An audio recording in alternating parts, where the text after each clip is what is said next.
Welcome to Earnings Central. In this video, we'll break down Hertz Global Holdings' third quarter fiscal 2024 earnings. We'll cover key financial performance metrics and dig into insights from the earnings call. Let's get started. Starting with top-line revenue, the original estimate for Q3 was $2.65 billion. The company actually reported revenue of $2.58 billion, missing expectations by 2.64%. This quarterly revenue also marked a 4.4% decrease compared to the $2.7 billion reported in the same quarter last year. Moving to adjusted earnings per share, or EPS, the original estimate for Q3 was a loss of 48 cents. The company actually reported a loss of 68 cents, missing expectations by 20 cents.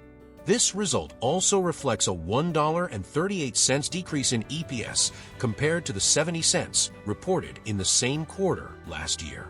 Now, let's dive into some additional performance metrics highlighted during the earnings call. Hertz reported an adjusted corporate EBITDA loss of $157 million for the quarter. Transaction days were down 4% compared to the same period last year, reflecting the company's strategic shift towards focusing on higher-value rentals rather than pure volume.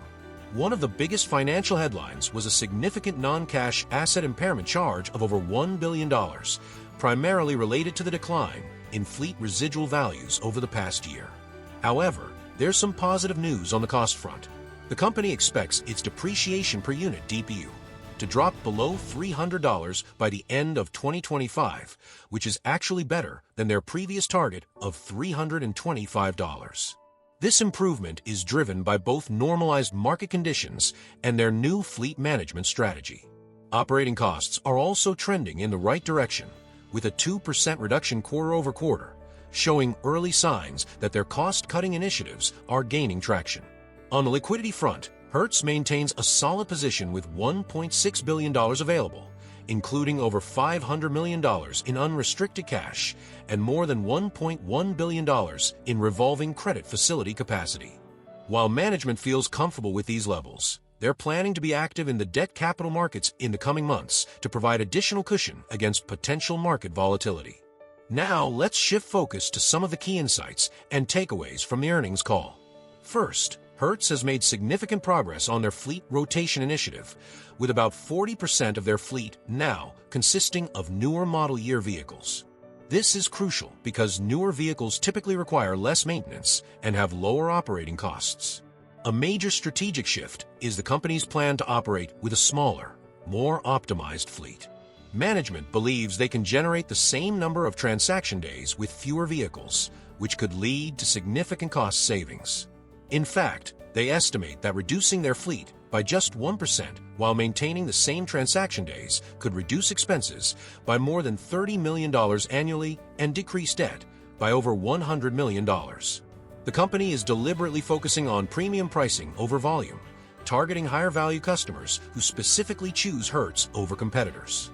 This approach is part of their broader strategy to improve revenue per unit, RPU, rather than simply chasing market share. Hertz has also implemented a new end-to-end fleet management approach, creating a dedicated team focused on buying the right vehicles at competitive prices, optimizing hold periods, and maximizing resale values. They're using data analytics and partnering with Palantir to make more informed fleet decisions. On the demand side, the company sees positive trends in the travel industry. TSA checkpoint data and airline ticketing information suggest continued growth in travel demand, which bodes well for the car rental industry as a whole. Finally, management indicated they're planning to approach the capital markets in the coming months, specifically focusing on raising debt capital rather than equity. This move aims to provide additional financial flexibility as they continue their transformation efforts. Looking ahead, while Hertz faces challenges, they appear to be making progress on their operational transformation. The company's focus on fleet optimization, cost management, and premium pricing strategy suggests they're taking a disciplined approach to improving their business fundamentals. That wraps up our recap of Hertz Global Holdings' third quarter fiscal 2024 earnings. If you found this recap helpful and want to stay on top of more earnings reports from other companies, don't forget to subscribe. We've got plenty more quick and easy breakdowns coming your way from Earnings Central.